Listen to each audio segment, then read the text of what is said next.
À tous et à tous les amis, on se retrouve pour la review de NXT du 28 juillet 2026. Et donc pour commencer le show, on a eu une promo de Grayson Waller qui a fait son retour à NXT. Donc le point de note, c'est que le show démarre avec un moment très important puisque Grayson Waller fait son retour après plusieurs années passées dans le roster. Mais la WWE fait un choix intéressant avec son... Elle ne présente pas Waller comme une ancienne star, mais non simplement rendre visite à son ancien environnement. Au contraire, dès les premières secondes, on comprend que quelque chose a changé chez lui.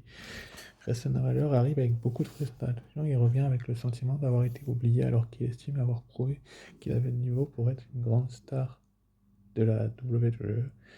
Dans sa promo, Waller revient sur son parcours, son arrivée dans ces moments importants, ce passage à WrestleMania et cette par équipe, mais derrière sa réussite, il explique qu'il a perdu quelque chose en chemin. Son discours est basé sur... Il pense qu'il n'a jamais reconnu sa vraie, ce qui le rend. Le segment, c'est que Waller ne cherche pas la sympathie. Il ne revient pas en disant qu'il aime NXT ou qu'il veut aider les jeunes talents. Il revient avec une mentalité de conquérant. Il faut reprendre ce qu'il pense lui appartenir. Le suffisamment naturel pour créer immédiatement un conflit avec le vestiaire. Waller critique les catcheurs masculins d'NXT en expliquant qu'ils manquent de caractère et de personnalité, allant même jusqu'à dire que les femmes d'NXT représentent une meilleure division. C'est typiquement le genre de déclaration faite pour provoquer une réaction et créer plusieurs ennemis potentiels. Son avis, il veut prendre le contrôle de NXT et devenir champion. Le plus grand point positif est le retour du vrai Grayson Waller. Pendant son passage dans le roster, Waller avait parfois été utilisé comme un personnage secondaire ou comme un élément comique. Ici, NXT lui redonne exactement ce qui faisait sa force, son arrogance, son assurance euh, son- et sa capacité à énerver les fans. Il ressemble davantage au Grayson Waller qui avait marqué NXT 2.0. On comprend aussi que son meilleur rôle est probablement celui du provocateur. Waller est beaucoup plus intéressant quand il pense être supérieur aux autres que lorsqu'il cherche simplement à être apprécié. Sa promo fonctionne parce qu'il mélange vérité et arrogance quand il explique qu'il n'a jamais remporté NXT alors que des noms précieux ont marqué l'histoire avec ce titre. Il donne une vraie motivation à son personnage. C'est une excellente base pour une rivalité. Autre point positif, Waller arrive directement à une direction claire. Beaucoup de retours de catcheurs manquent parfois d'objectifs précis, mais ici on sait immédiatement ce qu'il veut. Il va tout sur le jeu, il peut chanter. Prouver qu'il est toujours une star à la pointe. Avec le roster peut également donner plusieurs histoires intéressantes. Des jeunes talents pourraient vouloir répondre à ces critiques, tandis que des anciens comme Tony D'Angelo peuvent représenter ceux qui ont réussi là où Waller a échoué. Le segment montre aussi une vraie confiance dans Waller. Au micro, il porte plusieurs minutes seul sur le ring et arrive à garder l'attention, même si la promo était le principal défaut et qu'elle est très centrée sur Waller sans avoir immédiatement une opposition. Il parle beaucoup de ses frustrations, de ses critiques et de son envie de domination, mais il faudra rapidement quelqu'un pour lui répondre. Un personnage comme Waller fonctionne mieux lorsqu'il a un adversaire qui peut lui tenir tête. Donc, dès que son retour reste seulement basé sur des grandes paroles maintenant qu'il annonce c'est vouloir contrôler NXT, il faudra voir des actions derrière. Autre point, certaines critiques envers le roster sont efficaces pour installer un heal, mais elles devront avoir à ne pas brûler les étapes. Un match direct contre Tony D'Angelo pour être énorme, il faut construire cette rivalité correctement pour donner de l'importance au titre. La hauteur est probablement l'un des meilleurs segments de la lutte. Parfois, ses qualités, son talent au micro, son arrogance et son côté pro. Au lieu de faire revenir un ancien de NXT uniquement pour la note, la compagnie transforme son retour en véritable nouvelle histoire. Waller revient avec une mission reprendre sa place, prouver qu'il est encore une future grande star. Maintenant, la question est simple, est-ce qu'NXT va réussir à l'arrêter? Parce qu'avec ce personnage, Grayson Waller peut rapidement devenir l'un des meilleurs heels de la marque. C'est vrai que et la note de ce segment est un bon 8,5 sur, sur, euh, sur, euh, sur 10, mais quand même, c'est intéressant de voir ça. Bref, c'est vraiment un super segment pour lancer NXT. Et franchement, j'ai beaucoup aimé comment ils ont construit ça. Ensuite, après, donc, on a eu Lizzie Rain face à Izzy Dane. Le point neutre après l'ouverture agression NXT continue avec un affrontement féminin entre Lizzie Rain et Izzy Dane accompagné de Nicole Dance. Ce match arrive dans une division féminine où beaucoup de catcheuses cherchent actuellement à se faire une place. Plusieurs noms qui commencent à réclamer une opportunité pour le championnat. Chaque victoire permet de montrer qui mérite d'être considérée comme une future prétendante. Izzy Dane arrive avec une certaine confiance grâce à sa progression récente et son association avec Nico Owens. Elle représente une catcheuse plus physique qui utilise son avantage de puissance pour imposer son rythme. Son personnage commence aussi à évoluer avec plus d'assurance, notamment grâce à cette alliance qui lui donne une présence supplémentaire. Face à elle, Lizzie Rain doit prouver qu'elle peut rivaliser avec des adversaires plus imposants. Elle est davantage présentée comme une catcheuse capable de saisir les opportunités et de trouver des solutions dans des situations difficiles. Le match raconte donc une histoire simple. Izzy veut imposer, tandis que Lizzy cherche à montrer qu'elle peut battre des adversaires mieux protégés. La fin du combat porte un élément extérieur avec la John Pierce et sa chaise. Izzy est distraite par la suite, permet à Lizzy de replacer son Thunder Kick et d'obtenir la victoire. Le principal point positif est la mise dans la lutte de ce match pour continuer à construire plusieurs personnages en même temps. Lizzy obtient une victoire, elle n'est peut-être pas encore présentée comme une favorite au championnat, mais ce genre de succès lui permet de gagner progressivement en crédibilité dans NXT. Les catcheuses doivent souvent accumuler plusieurs performances avant d'obtenir une véritable opportunité. Cette victoire va dans cette direction. Le jeu protège également bien Izzy Day, mais elle ne perd pas parce qu'elle est totalement dominée ou incapable de rivaliser. La défaite arrive à cause d'une distraction extérieure, ce qui garde son personnage fort. C'est important car Izzy possède un potentiel intéressant. Son physique, son attitude et son association avec Nicolas peuvent encore être développés pour en faire une menace plus importante dans la division. Le segment fonctionne aussi parce qu'il rappelle que les histoires continuent même pendant les matchs. L'intervention de Shakespeare n'est pas seulement un élément porteur, elle donne une fuite possible et crée une question autour de ses intentions. C'est un aspect que NXT sur un match peut servir à avancer plusieurs histoires au lieu d'être simplement une victoire ou une défaite du côté d'NXT.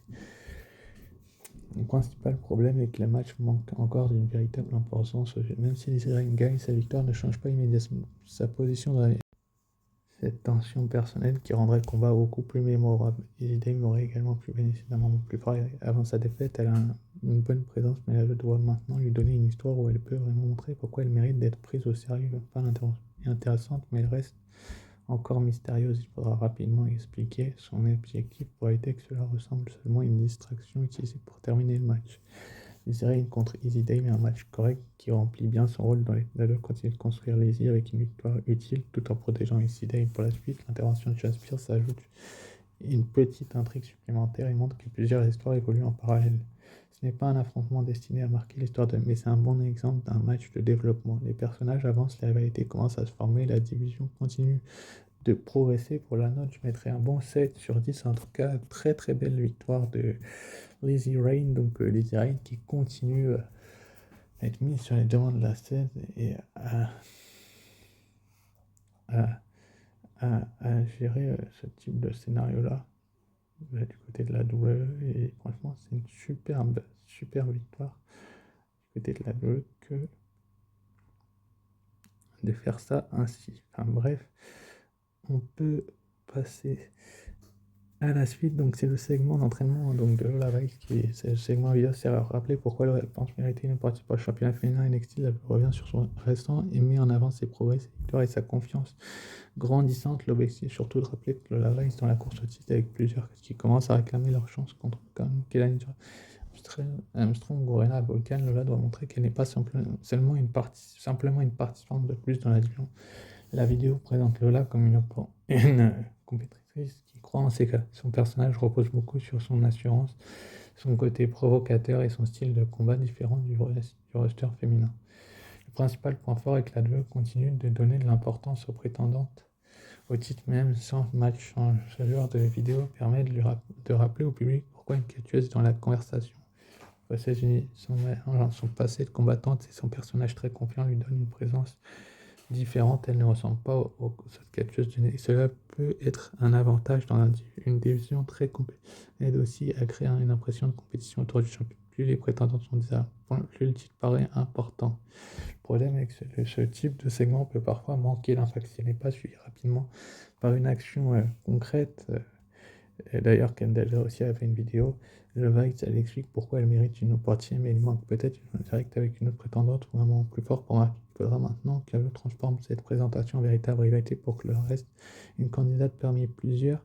Un segment court mais utile qui remet le Vice au centre de la division féminine. Il rappelle ses qualités par la suite autour du. Ce n'est pas un moment majeur du show, mais c'est une bonne façon de maintenir la pression autour du titre féminin d'NXT avant les prochaines grandes confrontations, même les dires de Kendall Gray, l'actuelle championne, sont intéressants et franchement on la voit s'entraîner avec, je crois que c'est un membre de Creed, c'est hyper intéressant de la voir s'entraîner et d'expliquer un petit peu ses motivations, quoi, si vous voyez que je veux dire, Dalgrey est très motivé à l'idée de garder ce titre et c'est tout à fait possible qu'elle le garde. Peut-être qu'elle le perdra, enfin, on verra bien, mais en tout cas, c'est hyper intéressant de voir une telle confrontation entre ces deux protagonistes là. Et voilà quoi. Enfin, bref, passons à la suite. Donc, c'est le match pour le titre nord-américain entre Miles Bourne et Cap Hendricks. Euh, donc, pour le point neutre, c'est qu'on a un match que, une nouvelle fois mis en avant avec Miles Bourne qui face à Cam. Ce match possède un enjeu puisque la victoire de Bourne permet également à lui et Taviana d'obtenir une porte pour le titre par équipe. C'est donc un affrontement qui sert plusieurs objectif, continuer de construire Miles Bourne comme un champion crédible donne une occasion importante à Cam Hendrick et faire avancer la rivalité autour de la division. Au début du match, on retrouve un champion qui cherche à imposer son rythme. Bourne n'est plus présenté comme un simple membre du roster et agit comme un véritable détenteur des titres qui doit prouver chaque semaine pourquoi il mérite cette place. Cam Hendrick arrive avec une grosse opportunité, une victoire contre le champion pourrait totalement changer sa carrière à NXT. Il joue donc le rôle du challenger ambitieux qui veut montrer qu'il appartient au haut niveau. Le combat repose beaucoup sur l'opposition entre la puissance et la résistance de Bourne face à l'énergie et la créativité d'Hendrix. Les deux hommes essayent de prendre l'avantage avec Hendrix qui cherche constamment à surprendre le champion, tandis que Bourne utilise son expérience pour rester dans le contrôle. Le match devient encore plus intéressant avec la présence de Melissa Rook en ringside. Rook me profite, crée une distraction, mais pour protéger empêche que le match soit totalement perturbé.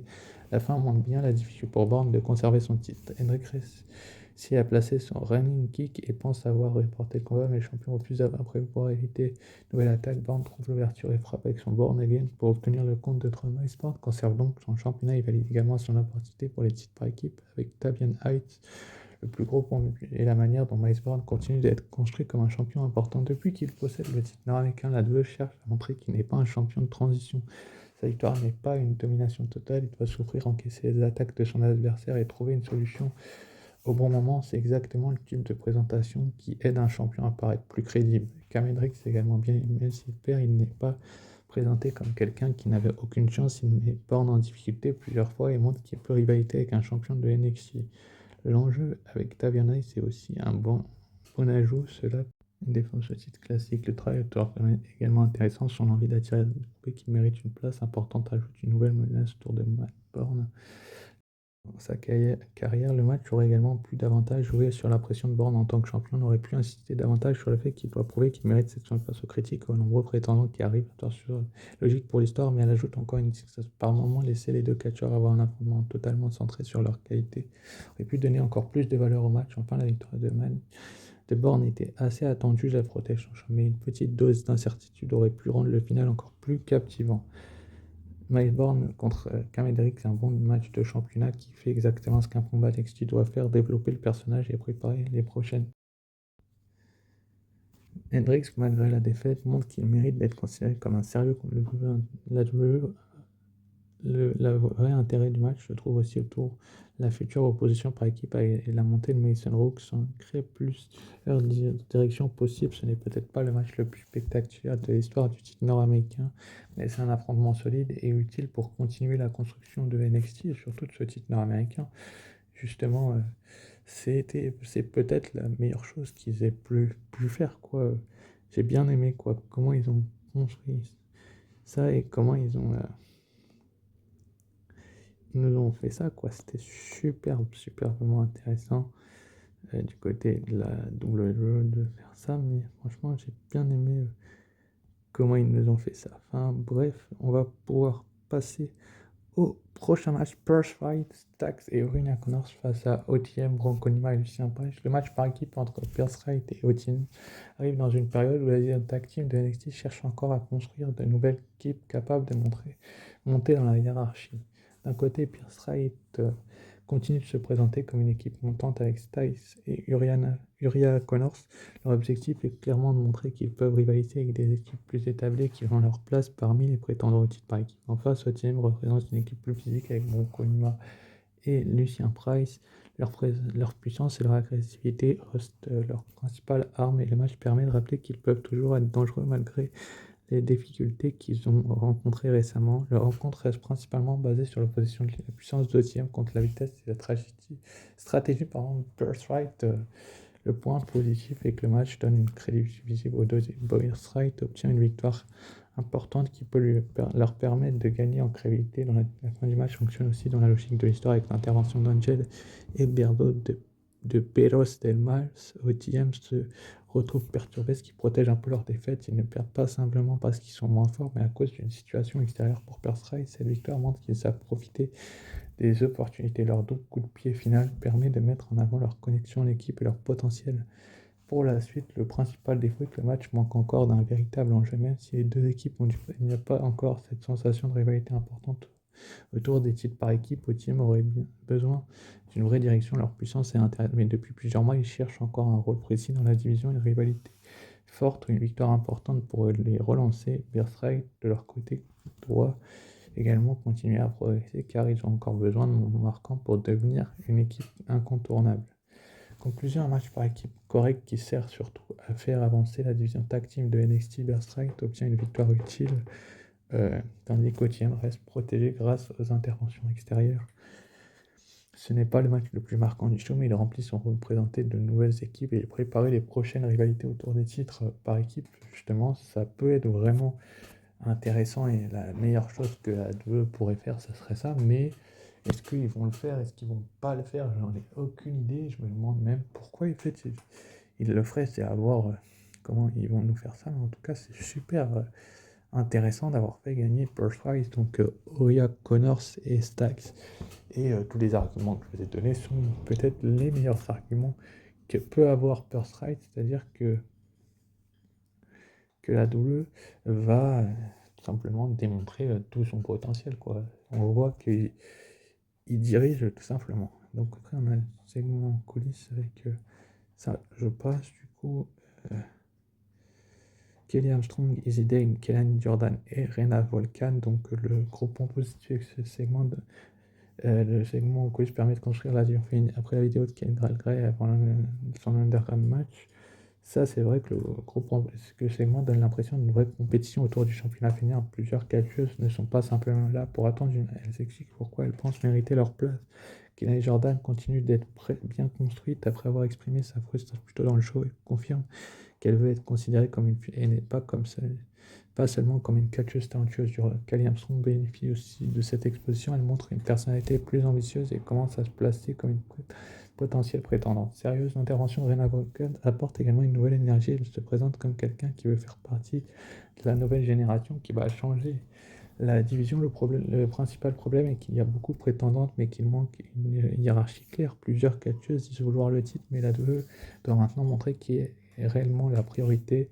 Le segment fonctionne pour créer de la concurrence, mais il aurait peut-être gagné en impact avec une confrontation plus directe entre les catcheuses. Izzy notamment aurait pu être davantage mise en avant car son intervention montre qu'elle a aussi une frustration intéressante à exploser. Un bon segment de construction pour la vision féminine de NXT réussit à montrer que le championnat féminin attire beaucoup de convoitises et que plusieurs talents veulent prendre leur place. Ce n'est pas un moment majeur du show, mais c'est un passage important pour préparer la prochaine rivalité et donner plus de profondeur aux prétendantes autour du titre. Justement, c'est une superbe idée que la WWE fasse ça. Et je trouve ça très très bien même qu'il le fasse. Si vous voulez mon point de vue. Enfin bref. On va passer au prochain match. Enfin, on passe au prochain match, Shiloh contre Tristan Angel. Le point note, le match en Shiloh est un affrontement qui sert avant tout à construire la construction de Shiloh dans le roster. Le roster de la n'est pas forcément présenté comme un énorme match avec un enjeu de championnat ou une rivalité majeure, mais la unité précise montrait qu'il continue de progresser et qu'il devient une présence de plus en plus dangereuse. Depuis ses premières apparitions, Shiloh est présenté comme un catcheur avec une forte présence physique. Il n'est pas construit autour d'un personnage qui cherche à impressionner avec des grands discours, mais plutôt autour de son intensité et de sa capacité à faire mal à ses adversaires. Ce match suit exactement cette direction. Face à l'autre, il représente un profil totalement. Il arrive dans le rôle du catcheur qui doit trouver une solution face à un plus puissant. Il ne peut pas simplement aller dans un affrontement physique direct car il possède l'avantage dans ce domaine. Angel doit donc utiliser sa vitesse et pour essayer de créer une ouverture. Le déroulement raconte donc une histoire assez simple, il veut imposer tandis qu'Angel cherche constamment un moyen de survivre et de provoquer. Le moment le plus marquant arrive avec la séquence autour de la table. Il montre une nouvelle fois son côté violent, l'envoie Angel à travers la table et Powerbomb. Cette scène rappelle immédiatement quel type de menace il veut devenir à une existence. Il ne disparaît pas complètement, il continue de chercher une série même après se voler la victoire. Cela montre que malgré la différence physique, il reste capable de mettre il en difficulté. La victoire finale de Shiloh confirme donc la direction choisie par la double construire progressivement un catcheur dominant qui doit maintenant passer à l'étape supérieure. Le plus gros point positif de ce match est la construction de Shiloh comme une véritable menace. Je ne cherche pas seulement à lui donner des victoires rapides pour montrer qu'il essaye de créer une identité autour de lui.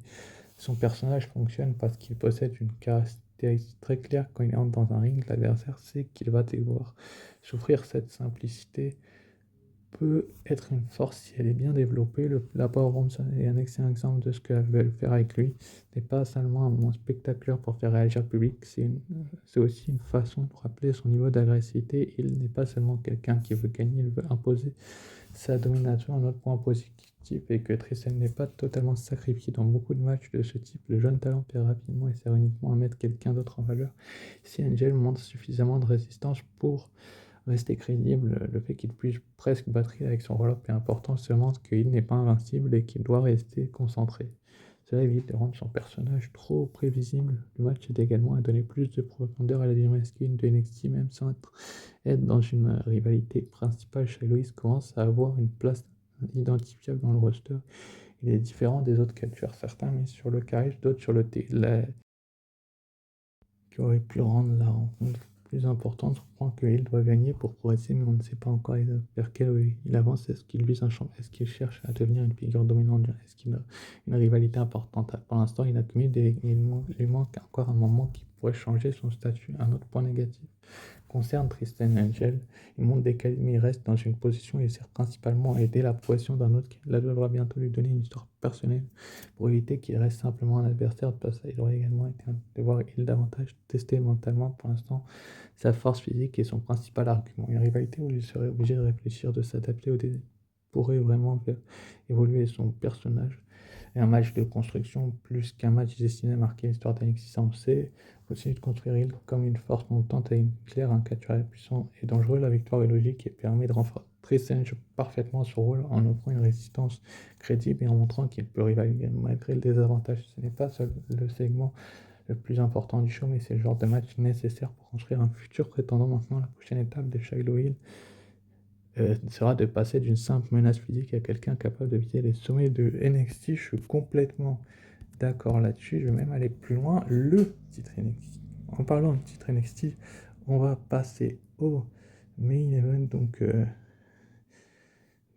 hyper intéressant du championnat NXT. Donc on a Cross Montana qui arrive pour parler de son arrivée à la WWE. Sa promo est beaucoup plus personnelle que simplement une déclaration de guerre. Il revient sur les périodes où il doutait de pouvoir réussir et le fait qu'on lui a souvent dit qu'il ne pourrait jamais être le visage. Malgré ça, il a continué à avancer, à travailler et à reconstruire sa carrière.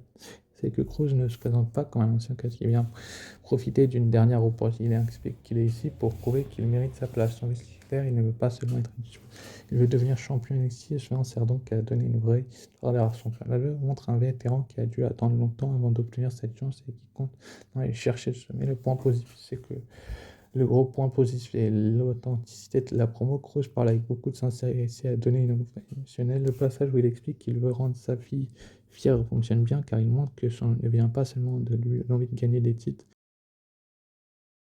et viser le championnat NXT. Pour Cruz face à champion, Tony rappelle qu'il est celui. Donc le gros point positif, la bonne position. Cruz représente la persévérance et la seconde chance. Tony représente le champion établi qui refuse de perdre sa place, tandis que Waller apporte l'arrogance et le chaos. La peut réussir aussi à donner de l'importance au championnat NXT en montrant que plusieurs catcheurs veulent absolument l'obtenir. L'intervention de Waller est logique avec son personnage et ajoute immédiatement une nouvelle tension autour du titre. Le segment donne beaucoup d'idées mais laisse encore plusieurs questions. On ne sait pas encore quelle sera la prochaine étape, un match simple, une rivalité à 3 ou une autre direction. Cruz devra aussi rapidement confirmer son ambition avec des victoires importantes pour ne pas rester seulement de nouveaux venus avec une belle histoire. Un bon segment final qui passe clairement le championnat NXT au centre des prochaines semaines. Cruz Montana gagne en crédibilité, tellement son rôle de champion Grayson Waller revient comme un élément perturbateur majeur.